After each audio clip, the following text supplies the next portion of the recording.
ఆస్ట్రేలియాలోని ఓ స్కూల్లో దుండగుడు విచక్షణ రహితంగా కాల్పులు జరపడం కలకలాన్ని సృష్టించింది. ఈ ఘటనలో 11 మంది ప్రాణాలు కోల్పోయారు. గ్రాజ్ నగరంలో ఈ స్కూల్ ఉంది. ఆస్ట్రియా అంతర్గత వ్యవహారాల శాఖ ప్రకారం గ్రాజ్ నగరంలోని ఓ పాఠశాలలో ఈరోజు ఉదయం ఓ విద్యార్థి చొరబడి 2 తరగతుల్లో విచక్షణ రహితంగా కాల్పులకు తెగబడ్డాడు. ఈ దుర్ఘటనలో 11 మంది అక్కడికక్కడే ప్రాణాలు కోల్పోగా దాదాపు 30 మందికి పైగా విద్యార్థులు, టీచర్లు తీవ్రంగా గాయపడ్డారు.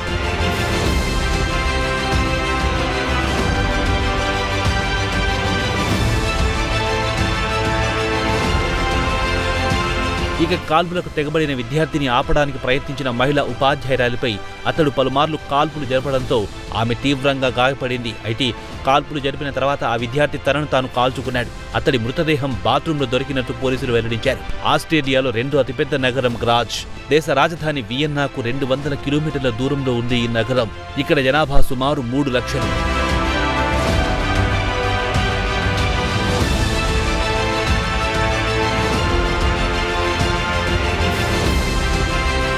ఘటన నేపథ్యంలో పాఠశాల దగ్గర ఎటువంటి అవాంఛనీయ సంఘటనలు చోటు చేసుకోకుండా భద్రతా బలగాలు మోహరించాయి. క్షతగాత్రులను ఆసుపత్రికి తరలించి చికిత్స అందిస్తున్నారు. అయితే 2015లో జూన్ నెలలో గ్రాజ్ ప్రాంతంలో ఇదే తరహా స్కూల్లో కాల్పులు జరిగాయి. ఈ ఘటనలో 3 ప్రాణాలు కోల్పోయారు. ఈ ఘటన జరిగి 10 ఏళ్లవుతుండటంతో దానికి గుర్తుగా విద్యార్థి ఇలా కాల్పులకు తెగబడి ఉంటారని పోలీసులు అనుమానిస్తున్నారు.